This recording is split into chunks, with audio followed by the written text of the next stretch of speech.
तो कैसे हो मेरे प्यारे बच्चों। तो आज आप लोगों का मोस्ट अवेटेड चैप्टर हेरिडिटी में लेके आ गई हूँ। ठीक है, बच्चों की बहुत डिमांड थी कि मैम हेरिडिटी चैप्टर कब पढ़ाओगे आप, क्योंकि इसमें बहुत सारे हम लोगों को प्रॉब्लम्स आ रहे हैं, बहुत सारे हम लोगों को क्वेश्चंस आ रहे हैं जो हम सॉल्व नहीं कर पा रहे हैं।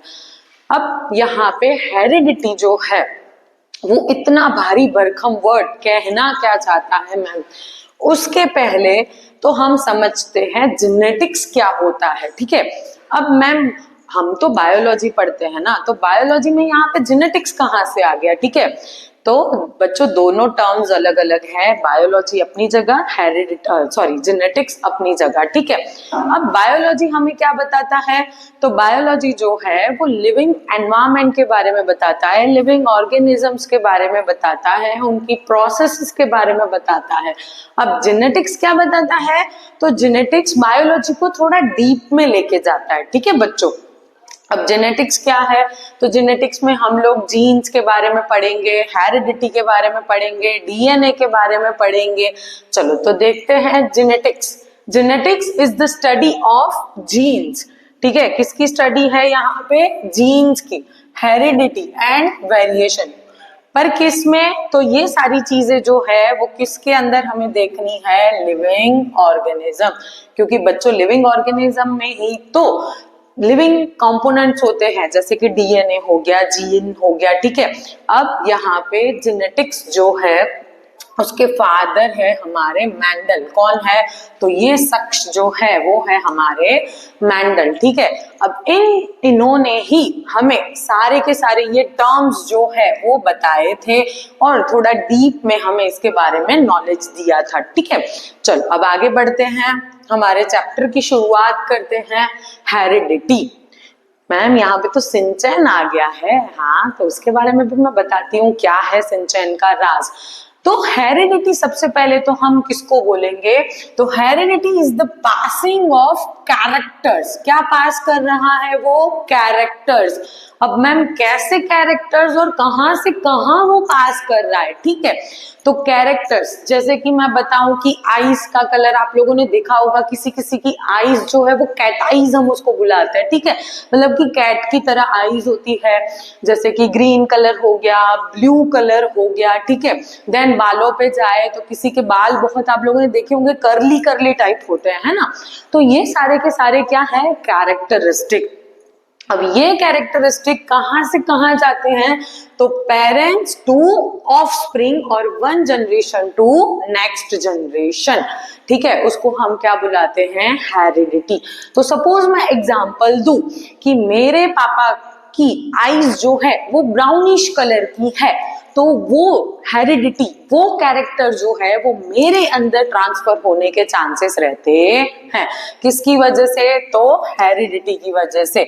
अब ऐसा तो क्या करता है हेरिडिटी, ऐसी तो प्रोसेस क्या है जिसकी वजह से हम हमारे पेरेंट्स की तरह दिखते हैं।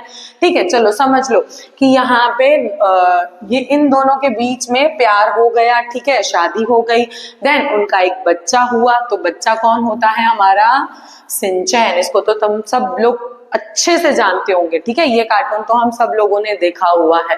तो नोबिता और सुजुका ने रिप्रोडक्शन किया और उस रिप्रोडक्शन से उनको क्या मिला, सिंचैन। तो अब इनके अंदर जो भी कैरेक्टरिस्टिक होंगे वो किसके अंदर ट्रांसफर होंगे, सिंचैन के अंदर। किसके अंदर ट्रांसफर होंगे बच्चों, सिंचैन के अंदर। ठीक है, इसी तरीके से यहाँ पे एक दिया गया है फीमेल एक मेल, उनका एक बेबी बॉय होता है। ठीक है, तो अभी इनके अंदर जो कैरेक्टरिस्टिक होंगे वो सारे किसके अंदर जाएंगे, इस बेबी बॉय के अंदर।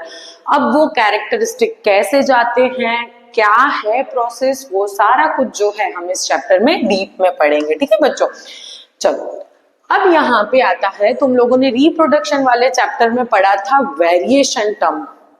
मैम वेरिएशन क्या होता है, तो तुम लोगों ने देखा है कभी भी कोई मेल और फीमेल जब रिप्रोडक्शन करता है तो जो ऑफस्प्रिंग आती है वो सेम डिट्टो उसके जैसी एग्जैक्ट कॉपी नहीं होती है। ठीक है, अब एग्जैक्ट कॉपी क्यों नहीं होती है, क्या रीजन है उसके पीछे, तो उसके पीछे का रीजन है वेरिएशन। ठीक है। जैसे देखो मैंने यहाँ पे आइस के अलग अलग आइस के कलर डाले हैं, ठीक है। जैसे ये है ब्राउन आइस, ये है ग्रीन आइस, ये ग्रे, ये ब्लू आइस, ठीक है। तो ये सारा का सारा क्या है, वेरिएशन। देन यहाँ पे देखो अलग अलग टाइप्स के ये सारे लोग हैं, कोई किसी का कलर थोड़ा ब्लैक है, किसी का कलर थोड़ा फेयर है, किसी के जो हेयर्स है वो बहुत कर्ली है, किसी के हेयर बहुत स्ट्रेट दिए गए हैं, ठीक है। तो ये सारा कुछ क्या है, वेरिएशन। दूसरा एक एग्जांपल, जैसे यहाँ पे मैम ये तो दोनों ईयर में कुछ फर्क नहीं लग रहा है, नहीं फर्क है बच्चों यहाँ पे। तो ये जो ईयर लोब है वो अटैच्ड ईयर लोब है, कैसा है, अटैच्ड ईयर लोब। और ये कैसा है, तो अनअटैच्ड है। अब अनअटैच्ड और अटैच में क्या फर्क है, ठीक है। तो तुम लोगों ने देखा होगा कि किसी किसी का ईयर लोब जो है वो बिल्कुल ऐसे अटैच होता है उसके नेक के साथ, ठीक है। और यहाँ पे तुम लोग देखो कि इसका जो ईयर लोब है वो कैसा है, फ्री ईयर लोब। तो ये जो है वो किसकी वजह से है, वेरिएशन की वजह से। अब यहाँ पे the difference in the characters among the individuals, किसकी बात चल रही है, इंडिविजुअल्स की, यानी कि सिंगल पर्सनालिटी की बात चल रही है। जैसे मैं तुम लोगों को बोलूं कि एक मैंने बंदा आप लोगों के सामने खड़ा किया है, उसके मेरे को कैरेक्टरिस्टिक बताओ, आप आसानी से कैरेक्टरिस्टिक बता दोगे, ठीक है। कि भाई इसके ब्लैक कलर के हेयर है, इसकी ब्राउन कलर की आईज है, ये थोड़ा फेयर दिखता है, ये सारे के सारे क्या है, कैरेक्टरिस्टिक। वो किसके कैरेक्टरिस्टिक है, तो एक इंडिविजुअल पर्सनालिटी के कैरेक्टरिस्टिक है। अब उसमें कोई ना कोई बदलाव होना, कुछ ना कुछ चेंजेस होना, उसको हम क्या बताते हैं, वेरिएशन बताते हैं। चलो नेक्स्ट टॉपिक आता है एडवांटेजेस ऑफ वेरिएशन। अब मैम वेरिएशन ना आए तो क्या फर्क पड़ेगा, और आएगा तो भी क्या फर्क पड़ेगा, ठीक है। तो एडवांटेजेस की बात करूं, चलो मैं तुम लोगों को एक स्टोरी सुनाती हूँ, ठीक है बच्चों। अब एक छोटा सा बर्ड था, बट तुम सब लोगों को पता होगा कि वो रेड कलर का होता है, ठीक है। और उसके ऊपर इस तरीके से ब्लैक ब्लैक डॉट होते हैं, ठीक है। अब ये बर्ड का कलर है रेड कलर, ठीक है। अब ये ग्रास के अंदर चल रहा है, ऊपर से कौवा उड़ के जा रहा है, ठीक है। अब उस कौवे को because of red colour bird जो है वो आसानी से दिखाई देगा, और वो कौवा आके क्या करेगा, उसको खा जाएगा, ठीक है। अब कुछ ऐसा टर्म आता है, कुछ ऐसा वेरिएशन आता है जिसकी वजह से इसका जो कलर है वो कन्वर्ट हो जाता है ग्रीन कलर में, कलर ऑफ ग्रास, ठीक है। तो ग्रास होता है हमारा ग्रीन कलर, बर्ड का भी कलर क्या हो गया बच्चों, ग्रीन कलर हो गया। अब मेरे को बताओ कि कौवा जो उड़ के जाएगा उसको क्या ये बर्ड दिखाई देगा, तो नहीं ma'am, green colour of grass की वजह से उसको बर्ड दिखाई नहीं देगा, तो कौवा इसको खा नहीं पाएगा। तो इसके लिए तो ये एडवांटेज हो गया कि ये खुद अपना सर्वाइव इसने बढ़ा लिया, ठीक है। इसकी लाइफ जो है और आगे बढ़ेगी, ठीक है। तो इस तरीके से इंडिविजुअल के लिए वेरिएशन जो है वो बहुत एडवांटेजियस होता है। जैसे पहला हम देखें, help organism to adapt in the changing environment. अब बच्चों दूसरी एक बात कि समझ लो कोई ऐसे बैक्टीरिया है जो बढ़ते हुए टेम्परेचर में सरवाइव नहीं कर पाते हैं, ठीक है। अब जैसे कि आप लोगों को पता ही है कि दिन ब दिन ग्लोबल वार्मिंग बढ़ता जा रहा है बच्चों, ठीक है। और टेम्परेचर जो है वो दिन ब दिन हाई होता जा रहा है, तो बैक्टीरिया जो है वो हाई टेम्परेचर में सरवाइव नहीं कर सकते। बट कुछ ऐसे वेरिएशंस आ गए, कुछ ऐसा डीएनए में चेंज हो गया जिसकी वजह से क्या हो गया कि अब वो लोग एनवायरमेंट में बढ़ते हुई गर्मी में वो लोग सर्वाइव कर पा रहे हैं। तो क्या हुआ, चेंजिंग एनवायरनमेंट में उन्होंने क्या किया, अपना एडेप्शन बना लिया। तो ये एडवांटेज हो गया उन लोगों के लिए, ठीक है। Variation provide stability to species and thereby helps in evolution. अब तुम सब लोगों को पता है, ठीक है, कि जो एंसेस्टर्स थे हमारे, ठीक है, उनको एक पूंछ हुआ करती थी, जैसे बंदर को पूंछ हुआ करती थी ना, वैसे ही उनको पूंछ हुआ करती थी, राइट। पर धीरे धीरे धीरे धीरे वेरिएशन आता गया, इवोल्यूशन आता गया, जिसकी वजह से अभी का लेटेस्ट ह्यूमन देखो, आप कोई सा भी ह्यूमन देखो, उसको पूंछ नहीं होती है, उसको टेल नहीं होती है, ठीक है। तो ये क्या है, one type of evolution. Then variation in DNA results in variety of species and formation of a new species. अब जैसे हमने यहाँ पे एग्जांपल लिया कि इसका कलर पहले कैसा था, रेड कलर, देन कौन सा कलर हो गया इसका, ग्रीन कलर, तो एक नई स्पीसीज बन गई। डीएनए कॉपी होने की वजह से क्या बन गया, एक नया स्पीसीज बन गया, ठीक है। तो ये सारे क्या है, एडवांटेजेस है। चलो अब मैम आपने जेनेटिक्स के बारे में बताया, तो जेनेटिक्स के तो टर्म्स जो है वो बहुत भारी भरकम होते हैं, ठीक है। अब कौन से वर्ड्स है जो तुम लोगों को समझने में बहुत मुश्किल आती है, ठीक है, नहीं समझ में आता है, सारा कुछ एक जैसा लगता है कि मैम डीएनए क्या है, क्रोमेटिन क्या है, जीन क्या होता है, बहुत सारे टफ। और स्पेसिफिकली इस चैप्टर में तो जैसे डोमिनेंट हो गया, होमोजिगस हो गया, फिनोटाइप हो गया, ये सारे वर्ड्स मैम हमारे पल्ले ही नहीं पड़ते हैं, क्या कहना क्या चाह रहे हैं ये वर्ड्स। अब बच्चों देखो, इस चैप्टर में मेनली हमें मैंडल्स के 2 लॉ पढ़ने हैं, मैंडल का फर्स्ट लॉ, मैंडल का सेकंड लॉ। मैम फिजिक्स में तो इतने सारे लॉ पढ़ते हैं, वापस यहाँ पे भी हमें लॉ पढ़ने, क्या कर सकते हैं बच्चों, साइंटिस्टों ने बनाया है तो हमें पढ़ना पड़ेगा, ठीक है। अब अगर तुम लोगों को वो 2 लॉ समझने हैं, तो ये अगर टर्म्स तुम लोगों ने समझ लिए तो वो 2 लॉ जो है तुम आसानी से सीख जाओगे, ठीक है। तो बारी बारी हम इन सब टर्म्स के बारे में डिटेल में डिस्कशन करेंगे, ठीक है। चलो, तो सबसे पहला हमारा टर्म आता है क्रोमेटिन एंड क्रोमोसोम। क्या है क्रोमेटिन एंड क्या है क्रोमोसोम? मैम कुछ तो वर्ड सुने हुए हैं, 9th में कुछ तो आपने बताया था, ठीक है। अब थोड़ा डिटेल में जाते हैं, थोड़ा बेसिक की तरफ, थोड़ा 9th की तरफ हम लोग जाते हैं बच्चों, ठीक है। अब मैं तुम लोगों को बताती हूँ कि क्रोमेटिन एंड क्रोमोसोम होता क्या है। तो सबसे पहले तो हम बात करें तो ये मान लो कि एक सेल है, क्या है, सेल। इस सेल के अंदर तुम लोगों को पता है क्या रहता है, सेंटर में हमारा न्यूक्लियस। याद आया बच्चों, 9th में थोड़ा बहुत तो पढ़ा था, सेल पूरा चैप्टर पढ़ा था सेल के बारे में कि the functional and fundamental unit of life, ठीक है। तो सेल के सेंटर में क्या है हमारा, न्यूक्लियस। अब न्यूक्लियस के अंदर प्रेजेंट रहता है हमारा इस तरीके से, किस तरीके से, इस तरीके से बच्चों, जैसे कि समझ लो कि हमारे काइट की जो रस्सी है उसमें लग गया है बहुत सारी नोट्स लग गई है, ठीक है। तो उस तरीके का ये स्ट्रक्चर जो है इसको हम बुलाते हैं क्रोमेटिन। क्या बुलाते हैं बच्चों, क्रोमेटिन। देखो डेफिनेशन पढ़ते हैं, a mixture of DNA and protein that form the chromosomes found in the cells of humans and other higher organisms। तो कहाँ पे मिलते हैं हमें, तो सेल के अंदर, ठीक है। सेल के अंदर किस तरीके का स्ट्रक्चर होता है, तो बच्चों मैंने जैसे बताया कि इस तरीके का स्ट्रक्चर रहता है, इसको हम बुलाते हैं क्रोमेटिन। ये क्रोमेटिन किसका बना हुआ है, तो डीएनए एंड प्रोटीन का। किसका बना हुआ है, डीएनए एंड प्रोटीन का। अब मैम क्रोमेटिन तो समझ में आ गया कि कहाँ पे प्रेजेंट है, हमारा सेल में प्रेजेंट है, ठीक है। और किसका बना हुआ है, तो डीएनए एंड प्रोटीन का बना हुआ है, ठीक है। अब मैम क्रोमोसोम कहाँ से आया, तो थोड़ा डिटेल में क्रोमोसोम के बारे में पढ़ लेते हैं। तो देखो यहाँ पे हमने डायग्राम डाल रखा है, ये क्या है हमारा क्रोमोसोम है, ठीक है। देखो ये वाला जो है ये क्या है हमारा क्रोमोसोम। अब ये क्रोमोसोम कहाँ से आ गया मैम, तो ये वाला जो हमारा क्रोमेटिन था वो सेल डिवीजन के टाइम पे इस तरीके से किसमें कन्वर्ट हो गया, वो क्रोमोसोम में कन्वर्ट हो गया। सेल डिवीजन तो पता है ना बच्चों, egg cell and sperm cell जब रिप्रोडक्शन करते हैं तो जाइगोट सेल बनता है, जाइगोट सेल सेल डिवीजन में जाता है और एम्ब्रियो और फीटस बनाता है, ठीक है। उस टाइम की प्रोसेस के टाइम पे ये वाला जो क्रोमेटिन मटेरियल है किसमें कन्वर्ट हो जाता है, इस तरीके के क्रोमोसोम में कन्वर्ट हो जाता है।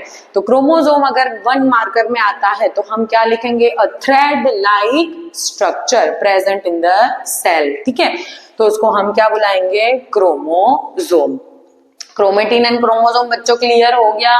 क्रोमेटिन क्या है, तो न्यूक्लियस में प्रेजेंट रहता है, किसका बना हुआ है, डीएनए एंड प्रोटीन का। क्रोमोसोम क्या है, तो अ थ्रेड लाइक स्ट्रक्चर। जो क्रोमेटिन जो है वो सेल डिवीजन के टाइम पे क्रोमोसोम बनाता है। ठीक है बच्चों, चलो अब आगे बात करते हैं डीएनए की। ठीक है, अभी डीएनए का फुल फॉर्म मैम हमें तो पता है, क्या है डीएनए का फुल फॉर्म, डाईऑक्सीराइबोन्यूक्लिक एसिड। क्या है बच्चों, डाईऑक्सीराइबोन्यूक्लिक एसिड। तो ये रहा हमारा डीएनए। अब इसको डाईऑक्सी क्यों बोला गया है, क्योंकि देखो बच्चों इसमें डबल स्ट्रैंड है, ये 1 एंड ये 2। तो कितने स्ट्रैंड का बना हुआ है वो, 2 स्ट्रैंड का, इसीलिए उसको क्या बोला जाता है, डाईऑक्सीराइबोन्यूक्लिक एसिड।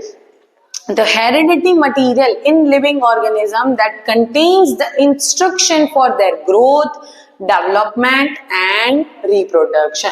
तो एक ऐसा मटीरियल, एक ऐसी चीज जो ऑर्गेनिज्म की डिट्टो, मतलब जो भी उसको ग्रोथ है, डेवलपमेंट है, उसके colour of hair, colour of eyes, उसके ईयर लोब के बारे में सब कुछ की इंफॉर्मेशन जो रखता है और वो कैरी फॉरवर्ड करता है। कैरी फॉरवर्ड यानी हमारे पेरेंट्स में से हमारे अंदर जो ट्रांसफर करता है, वो मेन हीरो बोलो जाए तो हीरो समझ लो कौन है हमारे जेनेटिक्स का हीरो, डीएनए। ठीक है, चलो आगे बढ़ते हैं और टर्म्स पे जाते हैं। और टर्म्स आ गए हमारे जीन एंड एलेल। ठीक है, अब जीन क्या होता है, तो देखो यहाँ पे हमने क्या कर दिया, डीएनए के एक छोटे से सेगमेंट को तोड़ दिया। क्या कर दिया हमने, डीएनए के एक छोटे से सेगमेंट को तोड़ दिया, तो उसको हम क्या बुलाएंगे, जीन। ठीक है, अब जीन कहाँ होते हैं मैम, तो जीन जो है वो हमारी बॉडी में प्रेजेंट होते हैं और वो क्या काम करते हैं, तो जीन ये काम करते हैं कि मेरी फिजिकल अपीयरेंस कैसी बनेगी वो तय कौन करता है, मेरी बॉडी का जीन। ठीक है, अब जीन में भी वापस वर्ड आता है एलेल। ठीक है, अब जीन में तुम लोगों को बताऊं कि मेरी हाइट की मैं बात करती हूँ। ठीक है, तो मेरी हाइट के लिए मेरी बॉडी में जो जीन प्रेजेंट रहेगा वो कौन होगा, टॉलनेस का टी। ठीक है, ये कैसे आया वो हम थोड़ा आगे पढ़ते हैं। बच्चों थोड़ा सा सब्र करो, धीरे धीरे मैं सब टर्म्स तुम लोगों को क्लियर करवा दूंगी। ठीक है, अब जीन जो है, जैसे मेरी हाइट की मैं बात करूं तो मेरी हाइट के लिए मेरी बॉडी में कौन से जीन होंगे, टी। ठीक है, आई कलर की बात करूं तो आई कलर के लिए होंगे जीन ई। इस तरीके से अलग अलग कैरेक्टर के लिए, कैरेक्टर तो तुम लोगों को बच्चों पता ही है। ठीक है, कि मेरा जो हुलिया है, मैं कैसी दिखती हूँ, वो सारे मेरे कैरेक्टर्स के लिए कौन रिस्पॉन्सिबल है, जीन। चलो अब जीन और एलेल का डिफरेंस समझ लेते हैं। पहले तो डेफिनेशन बच्चों देख लेते हैं। A gene is the portion of DNA. वो किसका पोर्शन है बच्चों, डीएनए का। किसका पोर्शन है, डीएनए का। देखो हमने यहाँ पे कट भी किया, ये पूरा डीएनए है, उसका हमने एक पोर्शन कट किया, उसको हम क्या बुलाएंगे बच्चों, gene. That determines a certain trait. वो क्या बताता है, ट्रेट का मतलब है बच्चों कैरेक्टर। ठीक है, ट्रेट का मतलब क्या है बच्चों, कैरेक्टर। तो वो क्या बताता है, हमें हमारे कैरेक्टर्स बताता है। देन बात करें एलेल, तो an allele is a specific form of a gene. अब बच्चों मैंने बात की कि जैसे मेरी हाइट टॉल है, ठीक है, किसी की हाइट शॉर्ट भी तो हो सकती है ना बच्चों, कैसी हो सकती है, शॉर्ट। तो अब जीन में भी 2 टाइप्स होंगे। ठीक है, जैसे कि एक जीन होगा टॉलनेस के लिए, तो दूसरा जीन होगा शॉर्टनेस के लिए। ठीक है, तो अब मैं बात करूं कि मेरे बॉडी का एक कैरेक्टर जिसको मैंने बोल दिया हाइट। अब वो हाइट में भी वापस कितने टाइप्स है, 2। या तो हाइट टॉल होगी या तो हाइट शॉर्ट होगी। तो ये इंडिविजुअल्स को, जीन के इंडिविजुअल्स को हम क्या बुलाएंगे बच्चों, एलेल बुलाएंगे। क्या बुलाएंगे, एलेल। समझ में आ गया बच्चों। जीन जो है वो क्या बताता है, हमें कैरेक्टर बताता है। उस कैरेक्टर का स्पेसिफिकेशन जो देता है उसको हम क्या बुलाते हैं, एलेल बुलाते हैं। फंक्शन की बात करें तो genes are responsible for the expression of a trait. जैसे मैंने पहले ही बताया कि जीन मेरे को क्या बताएंगे, मेरा फिजिकल अपीयरेंस। अब मेरी बॉडी में जीन कौन सा प्रेजेंट है वो तो मैं देख नहीं पाती, ठीक है, वो तो मेरे को पता नहीं लगता, पर उस जीन की वजह से मैं फिजिकली कैसी दिख रही हूं वो मेरे को कौन बताता है, जीन, ठीक है। Alleles are responsible for the variation in which a given trait can be expressed। अब यहाँ पे क्या बोल रहे हैं कि कैरेक्टर में वेरिएशन। तो जैसे मैंने तुम लोगों को बताया कि कैरेक्टर में वेरिएशन का मतलब क्या है कि अगर मैं हाइट की बात करती हूँ बच्चों, तो हाइट में मेरे पास दो वेरिएशन है, मेरी हाइट टॉल हो सकती है, मेरी हाइट शॉर्ट हो सकती है। तो वो डिसाइड कौन करता है, वो डिसाइड करता है हमारा एलल, ठीक है। देन बात करें genes do not occur in pairs, alleles occurs in a pairs. Examples जैसे कि आई कलर। अब आई कलर में आई ब्लू होगी कि ब्राउन होगी वो डिसाइड कौन करेगा, एलल, ठीक है। Hair colour. अब हेयर कलर का जीन मेरी बॉडी में प्रेजेंट है, बट वो हेयर कलर कौन सा होगा वो डिसाइड कौन करेगा, हमारा एलल, ठीक है। फिर हेयरलाइन का शेप, जैसे कि वी शेप की हेयरलाइन है तो सारे के सारे कैरेक्टरिस्टिक आएंगे कौन से, वो डिसाइड कौन करता है, एलल। चलो अभी तक बच्चों हमने कौन कौन से वर्ड्स पढ़े, क्रोमेटिन, क्रोमोसोम, डीएनए, देन क्या पढ़ा हमने, जीन एंड एलल, ठीक है। अभी आता है हैप्लोइड एंड डाइप्लोइड। तो हैप्लोइड और डाइप्लोइड का मतलब क्या है, तो हैप्लोइड यानी कि सिंगल सेल में जो क्रोमोसोम्स प्रेजेंट रहेंगे वो कैसे रहेंगे, सिंगल में रहेंगे, यानी पैर कॉपी में नहीं रहेंगे। और डाइप्लोइड में देखो कैसे हैं, वो पैर में है, कैसे हैं, पैर में, ठीक है। देखो हैप्लोइड में हमने क्या बताया, contains one set of chromosome. कितने सेट ऑफ क्रोमोसोम होगा, only one set of. Found in gametes, कहाँ पे मिलते हैं हमें, गैमेट्स में, ठीक है। गैमेट्स कौन से, हमारे sperm cell and egg cell. और यहाँ पे डीएनए भी कैसी होगी, वहां पे हाफ। डाइप्लोइड में डीएनए कैसा होगा, डबल, और हैप्लोइड में कैसा होगा, डीएनए सिंगल, ठीक है।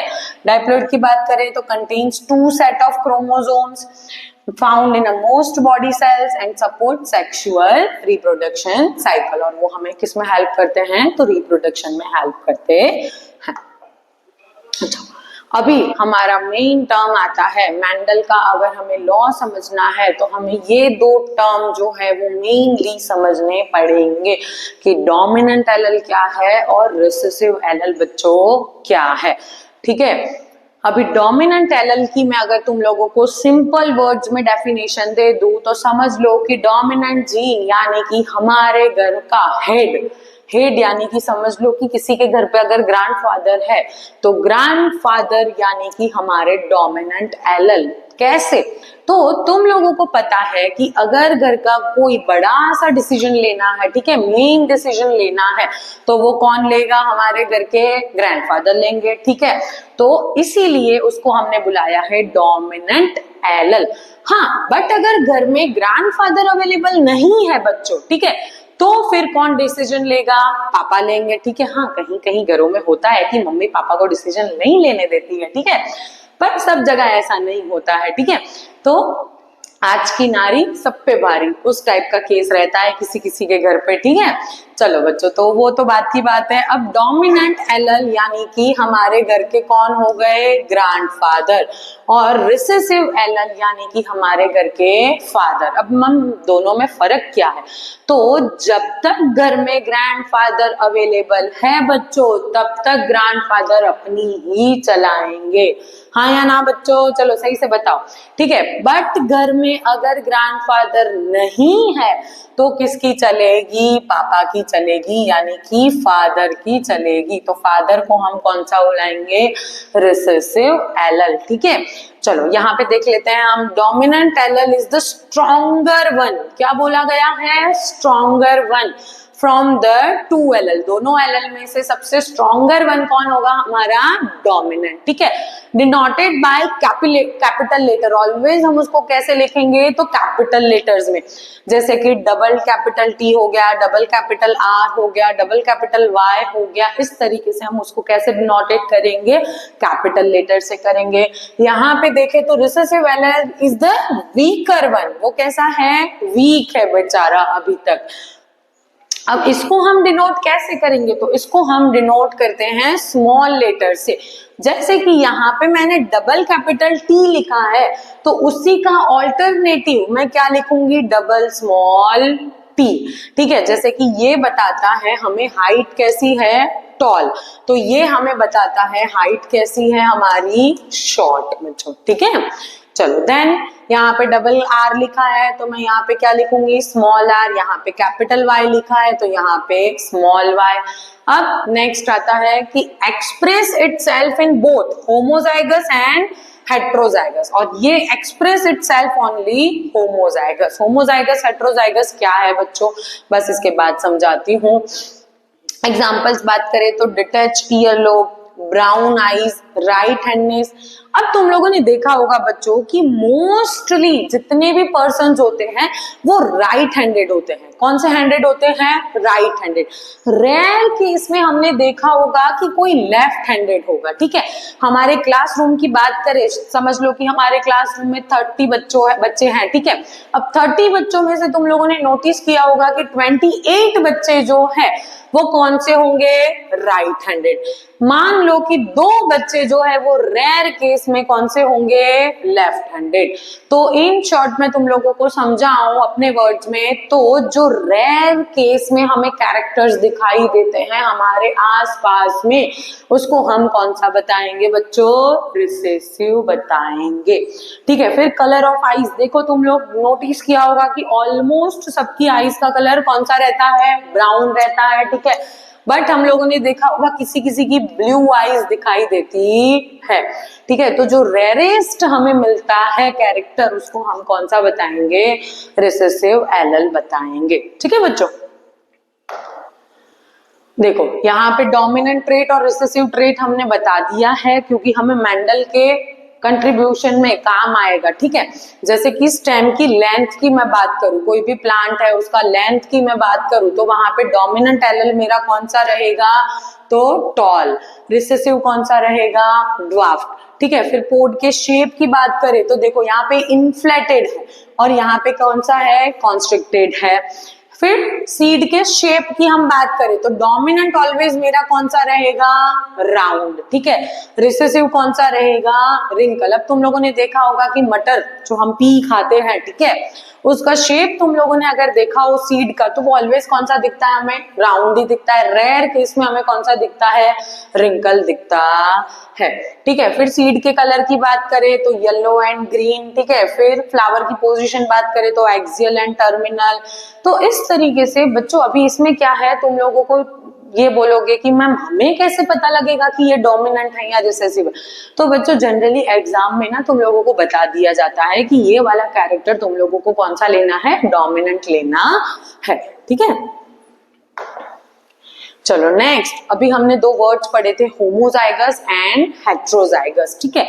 Homozygous, it is a condition when both alleles of a gene are similar. Ma'am इसका मतलब क्या है, तो जैसे हम लोगों ने आगे पढ़ा कि मैं अगर हाइट के कैरेक्टर की बात करती हूँ बच्चों, किसकी, हाइट की, ठीक है। तो हाइट के लिए हमने 2 ऑप्शन लिए थे, एक था टॉल और एक था शॉर्ट। ये 2 कैरेक्टर लिए थे हमने, ठीक है, एक की हाइट टॉल, दूसरे की हाइट शॉर्ट, ठीक है। अब होमोजाइगस का मतलब क्या है, तो ऐसी कंडीशन जब दोनों ही जीन जो होंगे, जीन को ऑलवेज हम पैर में लिखते हैं, कैसे लिखते हैं, पैर में। तो मैं अगर टॉलनेस की बात करूं तो वो क्या रहेगा, डबल कैपिटल टी, कैसा रहेगा? डबल कैपिटल टी और डबल स्मॉल टी, क्या रहेगा? Double small T. होमोजाइगस का मतलब है कि जो दोनों जीन्स होंगे बच्चों वो कैसे होंगे? सेम होंगे। जैसे या तो वो कैपिटल लेटर होगा या तो वो स्मॉल लेटर होगा। बट हेट्रोजाइगस का मतलब है कि एक कैपिटल होगा और एक स्मॉल होगा। क्या होगा? एक कैपिटल और एक स्मॉल होगा, ठीक है। It is a condition when both alleles of a gene are dissimilar. Dissimilar का मतलब है कि एक कुछ और बता रहा है, एक कुछ और बता रहा है। The genotype is expressed as a double capital T or double small t. It is expressed as a T or T. The gametes produced by them are similar in genotypes. जो gamete produce होंगे यानी egg cell और sperm cell जो produce होगा वो कैसे होंगे? Similar होंगे जीनोटाइप में। The gametes produced by them are of two types, one with dominant and other with a recessive. ठीक है, तो एक कैसा होगा? डोमिनेंट, तो दूसरा कौन सा होगा? रिसेसिव। अब बच्चों हमने यहाँ पे बात की थी कि जो डोमिनेंट है वो दोनों कंडीशन रख सकता है।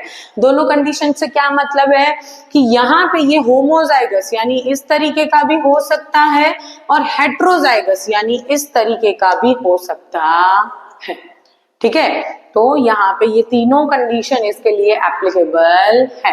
बट मैं रिसेसिव की बात करूं तो यहाँ पे उसने क्या बोला है? खाली एंड खाली कौन सा होगा? होमोजाइगस। होमोजाइगस यानी कि ये खाली कैसा होगा? डबल स्मॉल टी, क्योंकि ये रिसेसिव है तो इसके पास तो कैपिटल लेटर आ ही नहीं सकता ना बच्चों। हम रिसेसिव को कैसे बताते हैं? स्मॉल लेटर से बताते हैं, ठीक है। चलो आगे बढ़ते हैं।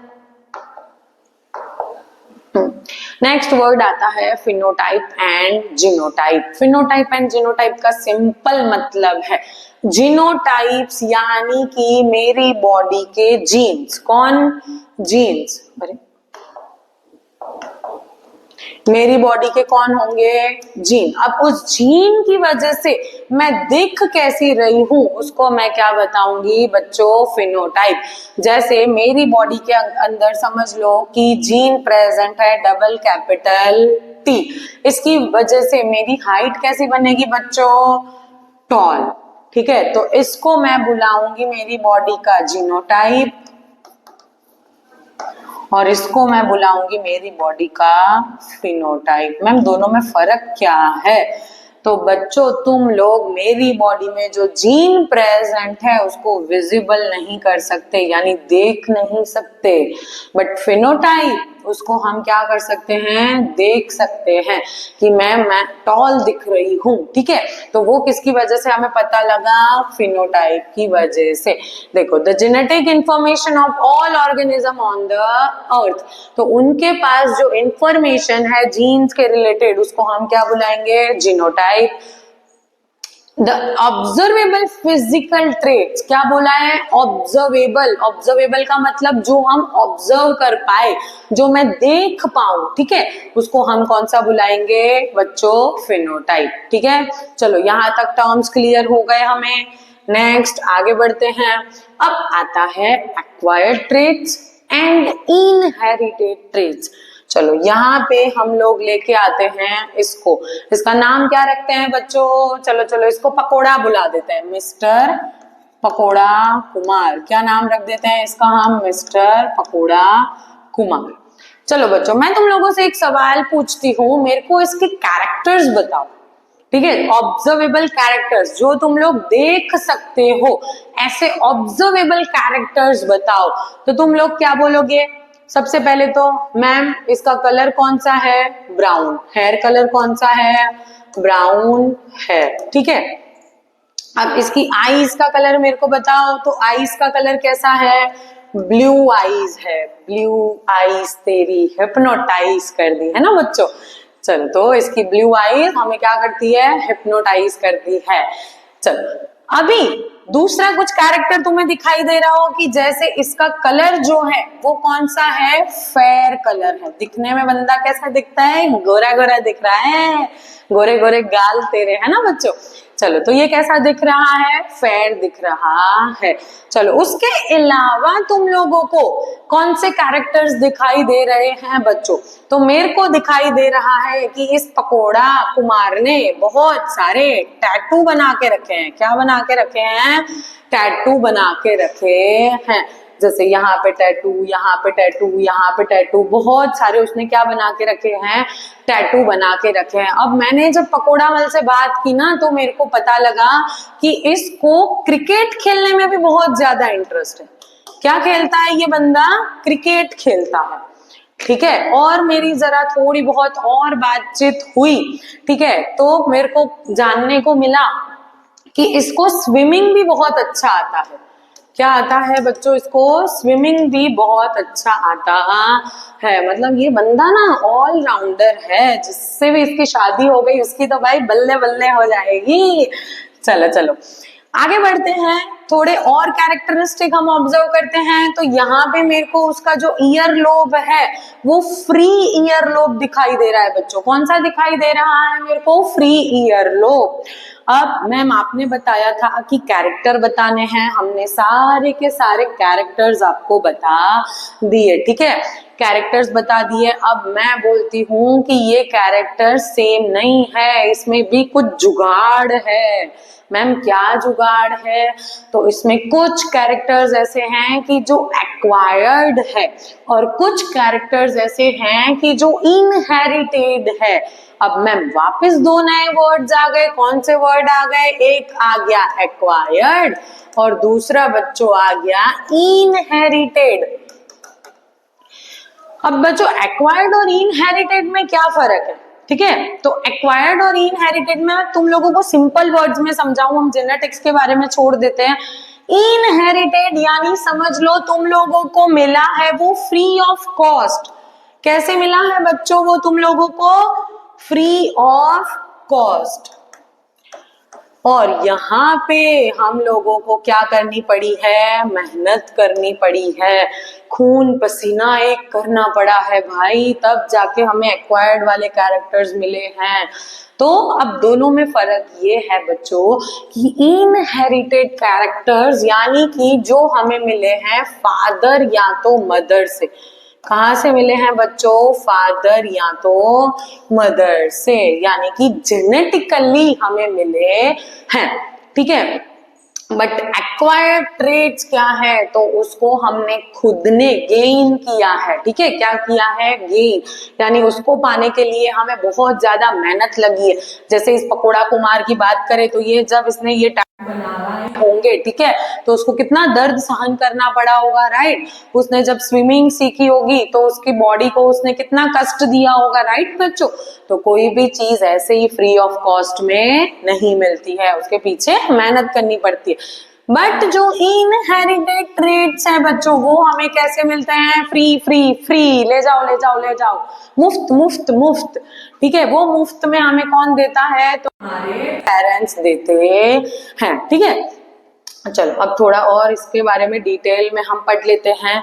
तो traits are gained during an organism's life due to environmental factor और experience। तो ऐसे कैरेक्टरिस्टिक की जो मैंने कब गेन किए हैं? बर्थ होने के बाद।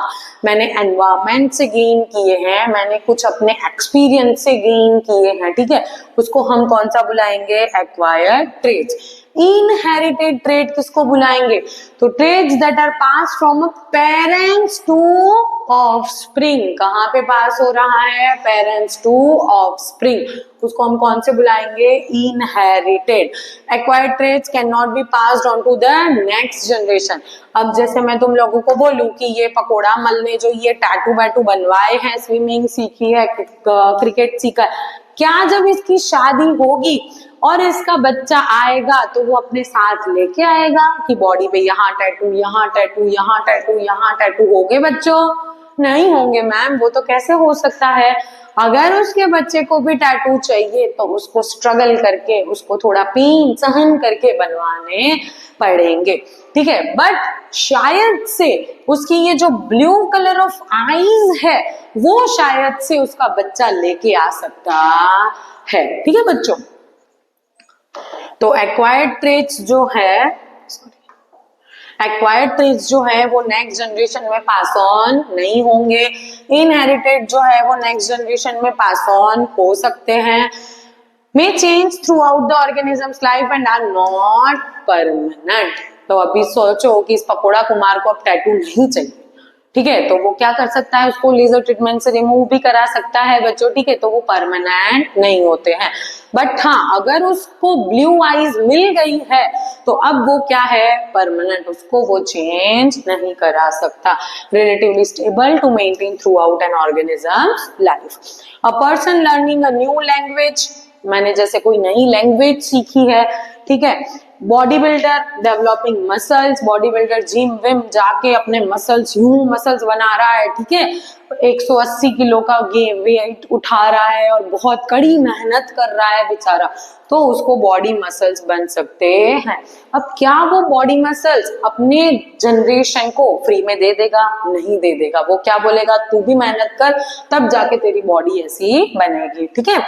यहाँ पे हम बात करें तो eye colour, natural hair colour pass from parents to children.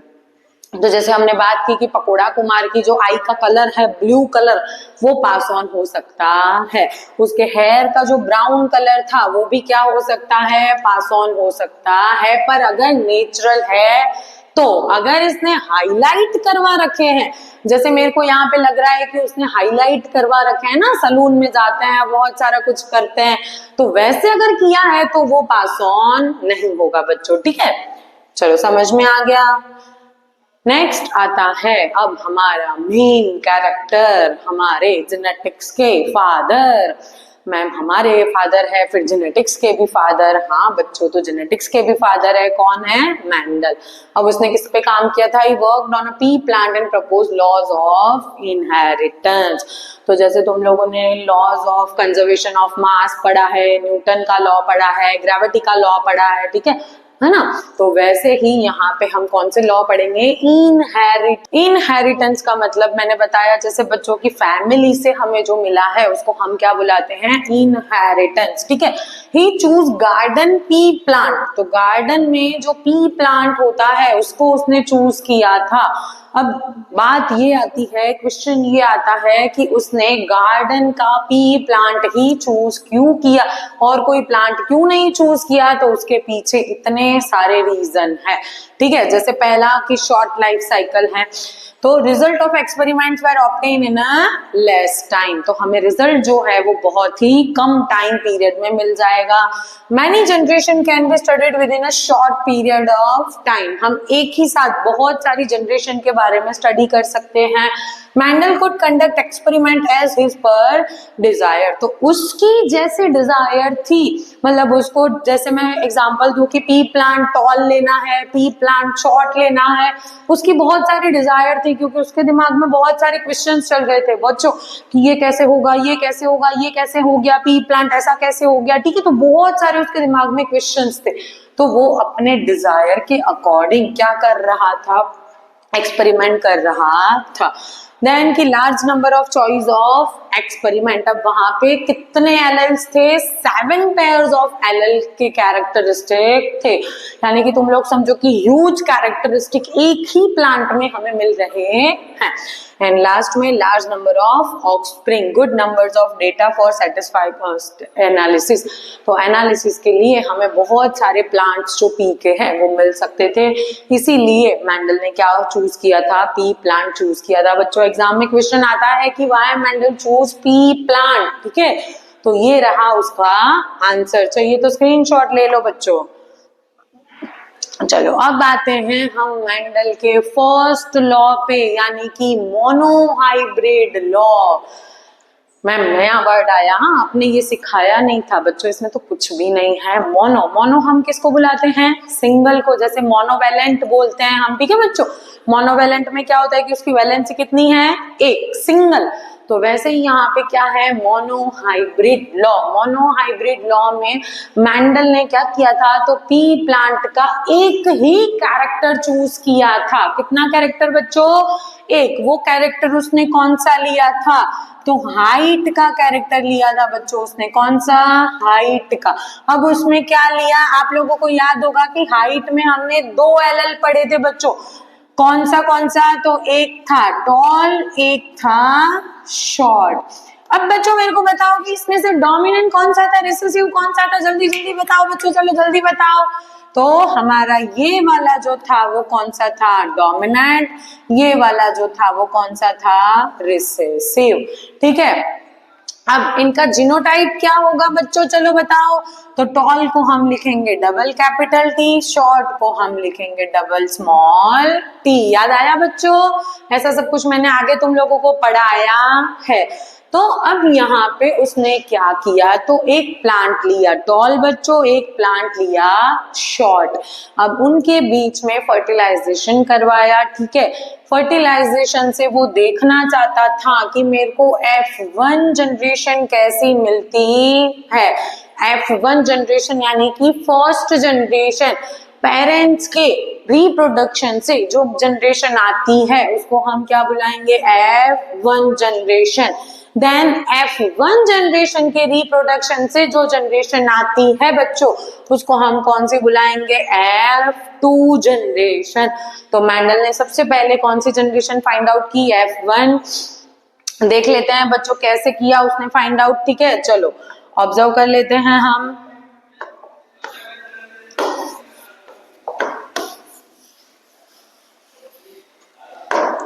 चलो बच्चों, तो यहाँ पे जैसे कि मैंने बताया कि टॉल प्लांट लिया यानी double capital T, short plant लिया यानी डबल स्मॉल टी। इसके गैमेट्स की बात करें तो गैमेट एक हो गया हमारा कैपिटल टी, एक हो गया हमारा स्मॉल टी। इनके बीच में फर्टिलाइजेशन हुआ तो प्लांट हमें कौन सा मिला, capital T small T.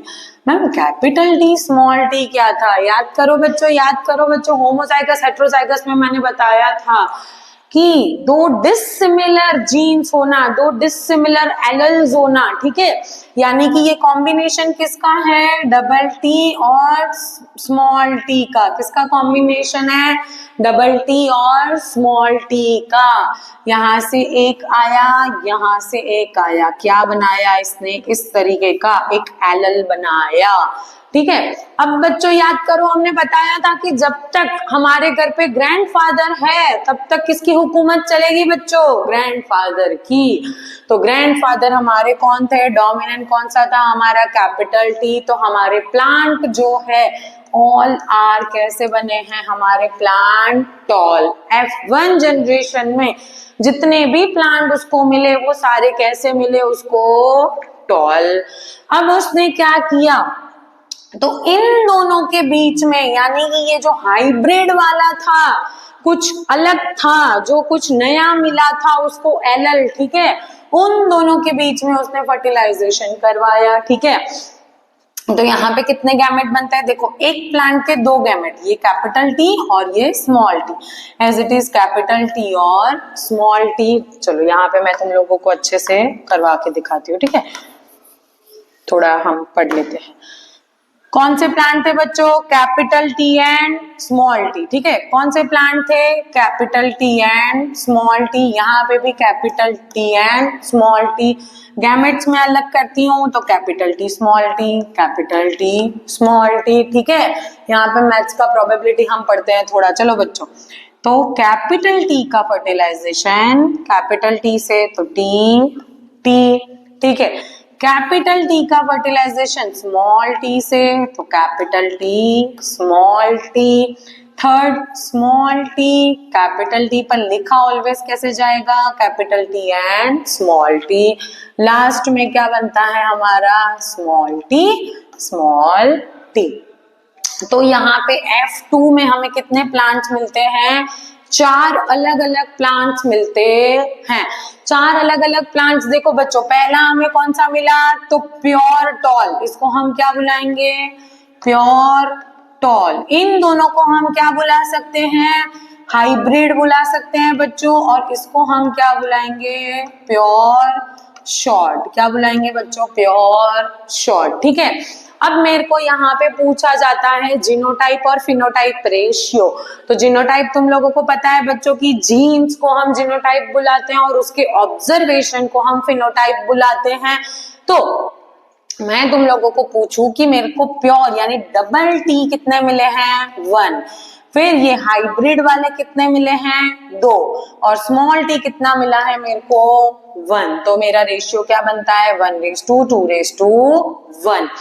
But मेरे को इनका ऑब्जर्वेशन, मेरे को ये प्लांट्स दिख कैसे रहे हैं फिजिकली, तो देखो बच्चों 1 2 3 प्लांट कैसे दिख रहे हैं मेरे को बच्चों, टॉल दिख रहे हैं।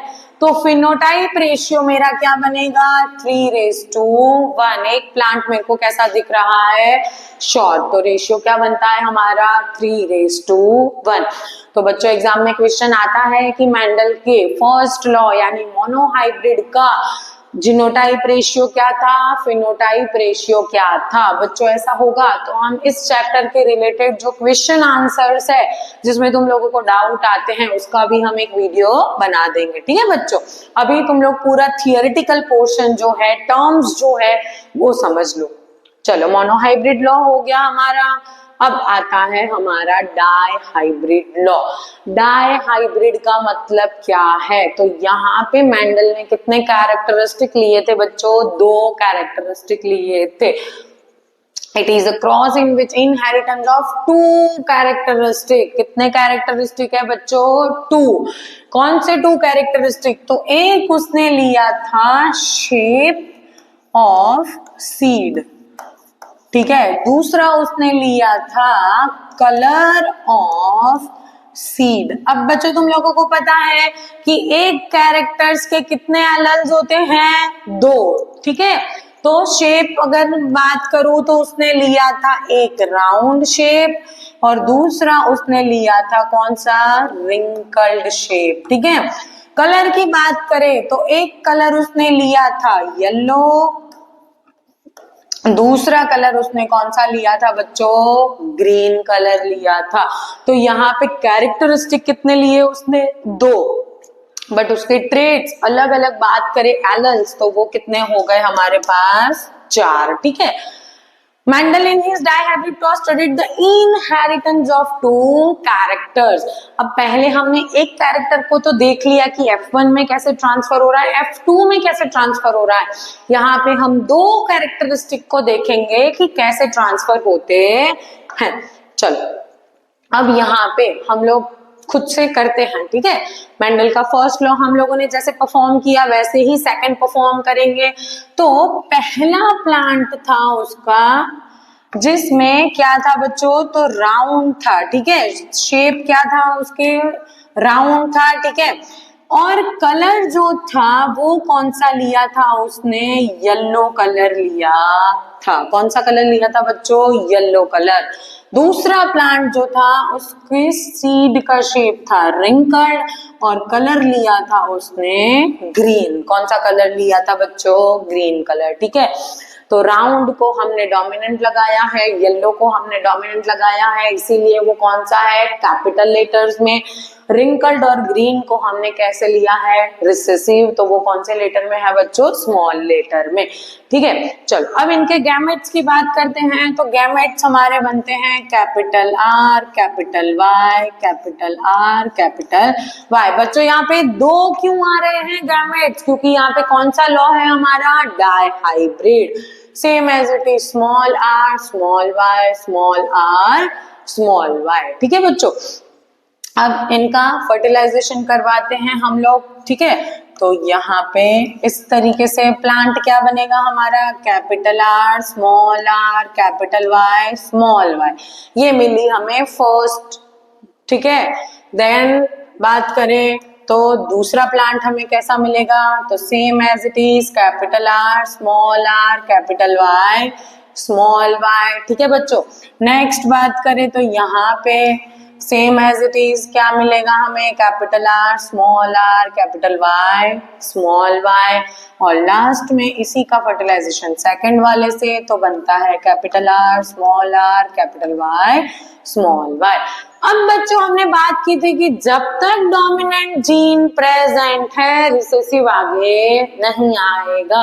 मेरे को जरा बताओ चारों ही प्लांट जो मिले हैं वो कौन से मिलेंगे बच्चों, दिखने में कैसे होंगे, इनका फिजिकल अपीयरेंस क्या होगा।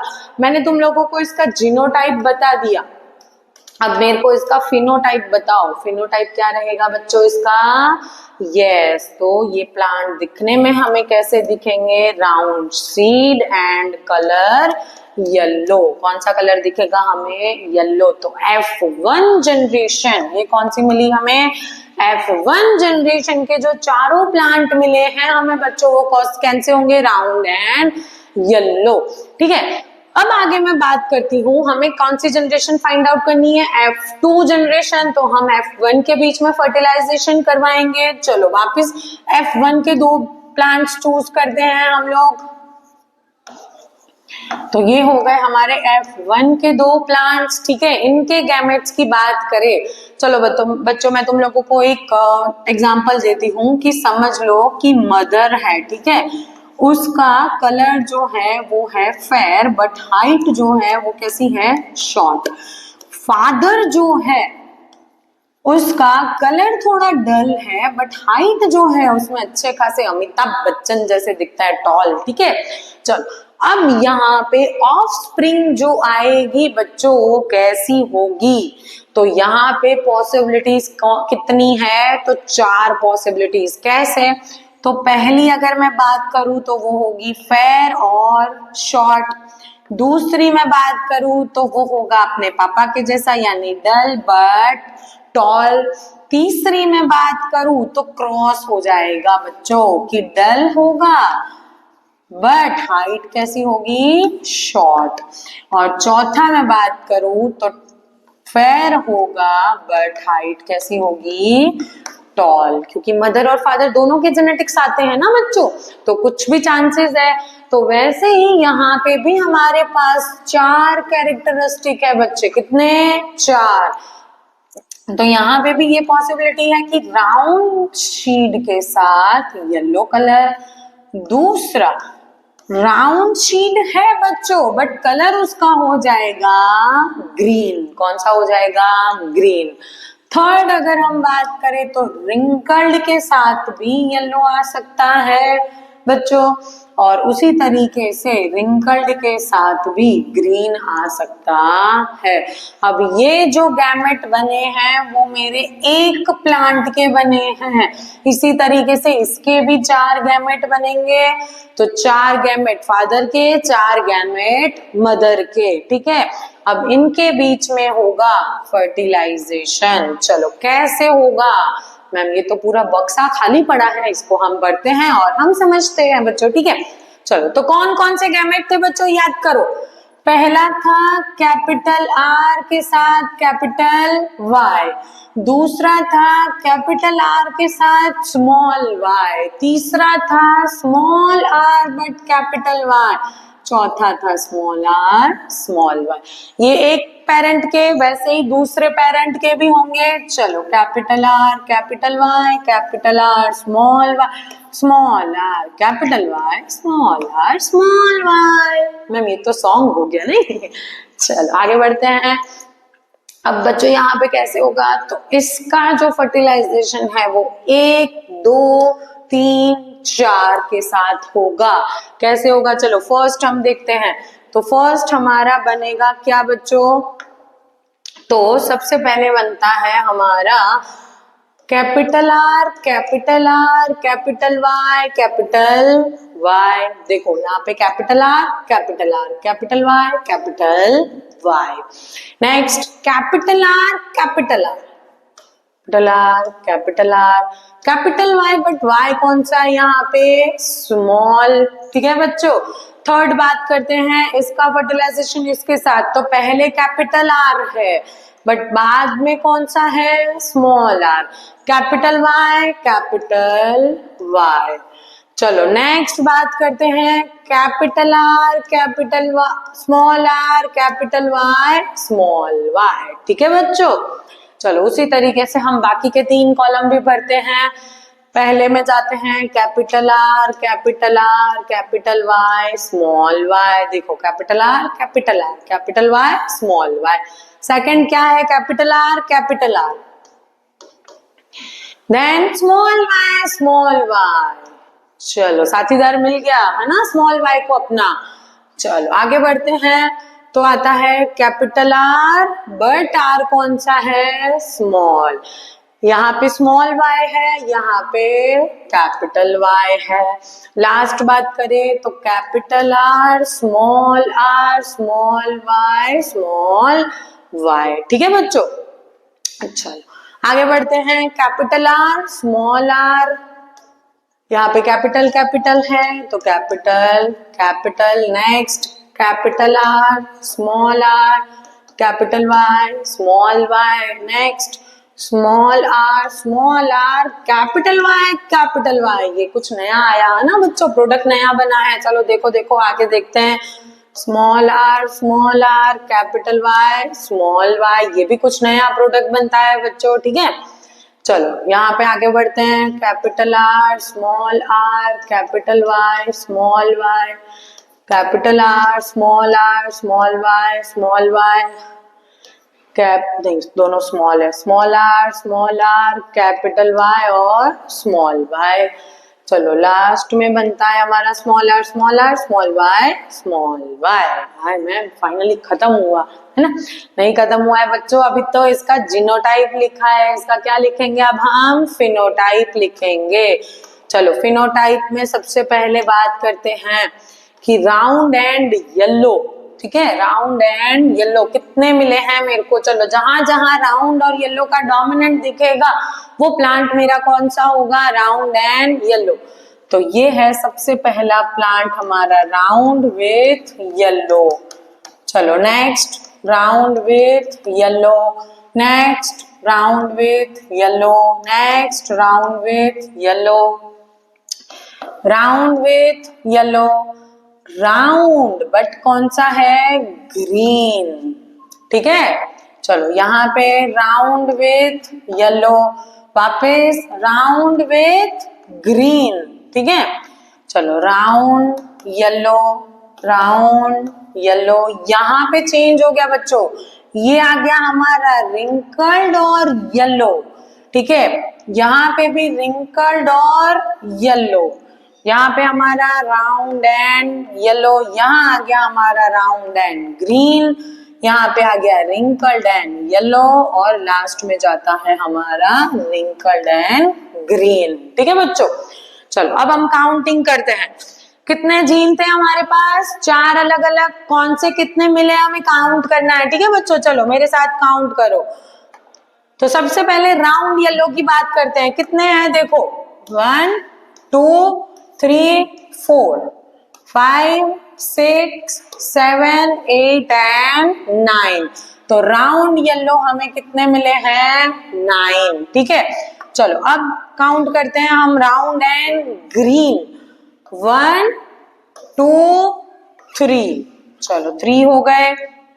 नेक्स्ट हम काउंट कर लेते हैं रिंकल के साथ येलो, तो 1 2 एंड 3। चलो लास्ट एक बचता है हमारा रिंकल के साथ येलो।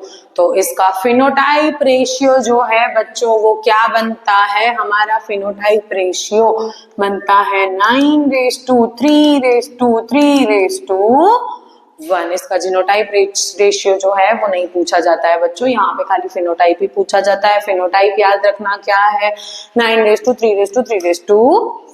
तो समझ में आ गया, मोनोहाइब्रिड और डाइहाइब्रिड। चलो अब ये तो हमने एक्सपेरिमेंट तो समझ लिया, एक्सपेरिमेंट कहना क्या चाहता है मैम, लॉ क्या है इसका। ठीक है, चलो लॉ की बात करें तो बेस्ड ऑन मोनोहाइब्रिड लॉ उसने 2 लॉ दिए। ठीक है, कौन से 2, तो law of dominance and law of segregation.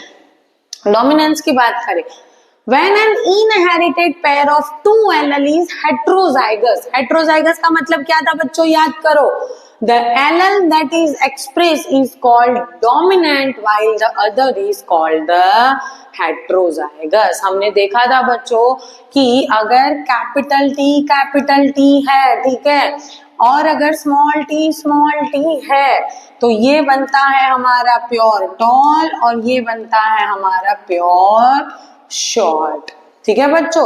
But अगर कैपिटल टी स्मॉल टी है तो इसमें कौन आगे आएगा? डोमिनेंट। तो ये है हमारा डोमिनेंस का law of segregation. During the gamete formation, copies of genes or alleles are divided or segregated such that each gamete receive only one allele। तो वो किस तरीके से डिवाइड होता है कि उसको ओनली कितना मिलता है? 1 एलेल।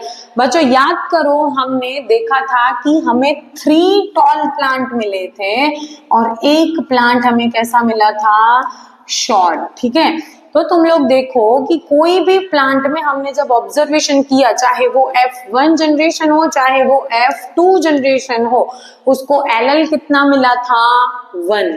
कि या तो वो प्योर टॉल बना था या तो वो क्या बना था? शॉर्ट बना था, ठीक है। तो ये हुआ मोनोहाइब्रिड। डाइहाइब्रिड की बात करें, law of independent association, alleles of 2 or more different genes get associated into gametes independently of one another।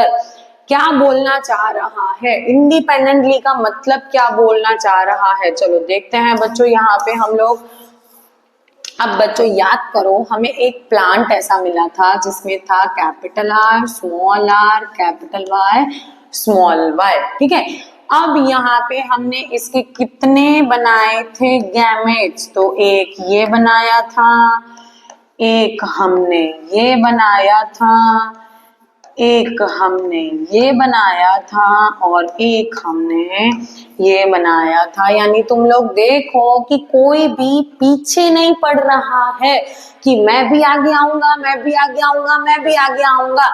यानी कि ईच एंड एवरी गैमेट जो है वो क्या करता है? इंडिपेंडेंटली वर्क करता है, ठीक है बच्चों। तो ये हो गए हमारे monohybrid and dihybrid. Ma'am chapter खत्म? नहीं बच्चों, चैप्टर खत्म नहीं होता है। यहाँ पे आता है सेक्स डिटर्मिनेशन, ठीक है। छोटा सा ही टॉपिक है, तुम लोगों ने 8th में भी पढ़ा हुआ है। तो बात करते हैं क्रोमोसोम। मैम वापस क्रोमोसोम आ गया। हाँ बच्चों, ह्यूमन का बॉडी ही डिपेंड ऑन किस पे है? क्रोमोसोम। अब कितने क्रोमोसोम होते हैं बच्चों? याद रखना, हर बार आप लोग भूल जाते हो बच्चों। कितने हैं? 23 पेयर्स, यानी कि 46 क्रोमोसोम्स होते हैं ह्यूमन बॉडी में, जिसमें से 22 पेयर्स को हम बुलाते हैं ऑटोसोम्स। यानी कि वो ऑटोमेटिक मतलब दूसरे काम करता है। 1 पेयर ऑफ क्या है? Sex chromosome. सेक्स क्रोमोसोम कौन से हैं? तो फीमेल में वो रहता है XX, मेल में रहता है वो XY। अब बच्चों तुम लोगों को पता होगा कि अगर फीमेल से X क्रोमोसोम है और मेल से भी X है तो वो क्या बनती है? It's a baby girl. Female से X है बट यहाँ से Y है तो इट्स अ बेबी बॉय। याद करो, हमने ये वाला जो पढ़ा था लॉ, है ना, इसका फर्टिलाइजेशन, इसका फर्टिलाइजेशन, इसका इसका इस तरीके से अलग अलग, सेम एज इट इज। यहाँ पे X के साथ X तो it's a baby girl, X के साथ Y तो इट्स अ बेबी बॉय, ठीक है। तो ये है सेक्स डिटर्मिनेशन। अब इसमें क्वेश्चन ऐसा आता है कि चांसेस कितने हैं, मतलब बेबी गर्ल होने के चांसेस कितने हैं और बेबी बॉय होने के चांसेस कितने हैं, इस तरीके के क्वेश्चन आंसर्स आते हैं बच्चों, ठीक है। चलो लास्ट टॉपिक आता है हमारा ब्लड ग्रुप। अब बच्चों ब्लड ग्रुप कितने टाइप का होता है? तो ब्लड ग्रुप जो है वो 4 टाइप का रहता है। कौन सा? A for apple, B for ball, ठीक है। अब उन दोनों को मिला दो तो वो बन गया AB और लास्ट में आता है O, ठीक है। 4 टाइप का होता है, जिसमें से कौन से वाले ब्लड ग्रुप डोमिनेंट है और कौन सा वाला रिसेसिव है? तो AB और AB जो है वो कौन से हैं? डोमिनेंट। और O जो है वो कौन सा है? रिसेसिव है।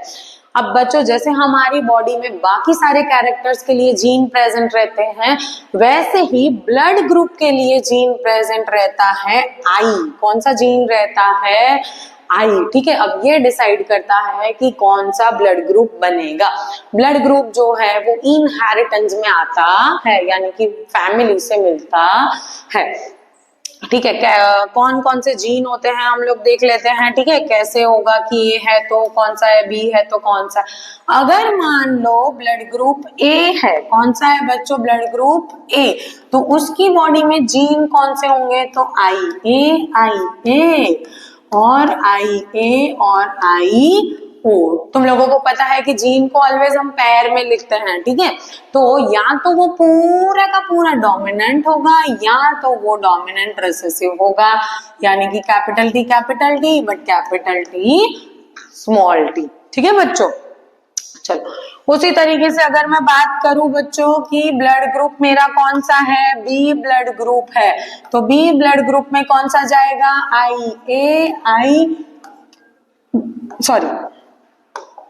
सॉरी बच्चों, माय मिस्टेक, हम बी की बात कर रहे हैं ना, सॉरी। तो कौन सा बनेगा, आई बी और यहाँ पे बनेगा आई बी आई ओ। अगर मेरा ब्लड ग्रुप ए बी है तो मेरी बॉडी में खाली जीन होंगे आई ए और आई बी, और अगर ओ है तो वो रहेगा आई ओ, ठीक है बच्चों। चलो अभी हमें क्वेश्चन कैसे आते हैं, तो हमें पूछा जाता है कि मदर का ब्लड ग्रुप ए है, फादर का ब्लड ग्रुप बी है, तो ऑफस्प्रिंग की पॉसिबिलिटीज कौन सी है। चलो बच्चों वो भी मैं तुम लोगों को सिखा देती हूँ, ठीक है। एग्जाम्पल हम एक कर लेते हैं, ठीक है बच्चों। चलो तो मान लो कि मदर का ब्लड ग्रुप है हमारा ए और फादर का ब्लड ग्रुप है बी, ठीक है। इनके जीन्स की बात करें तो कैसे बनेंगे, आई ए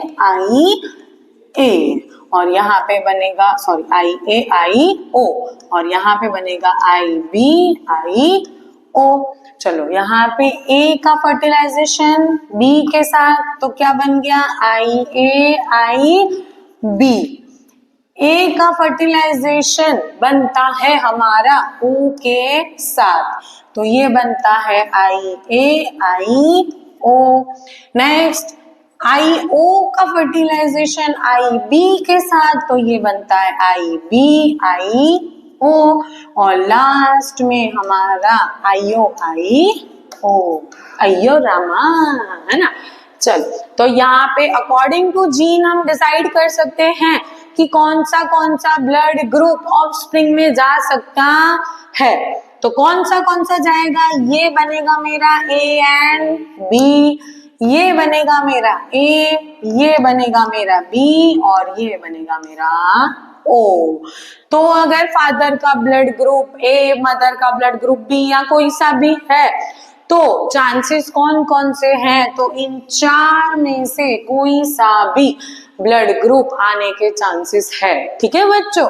तो इस तरीके से तुम कोई सा भी ब्लड ग्रुप मदर फादर का लेके और ऑफस्प्रिंग का चेकआउट कर सकते हो। अगर मेहनत नहीं करनी है बच्चों तुम लोगों को, तो मैम ने रेडीमेड तुम लोगों को टेबल दे दिया है, ठीक है।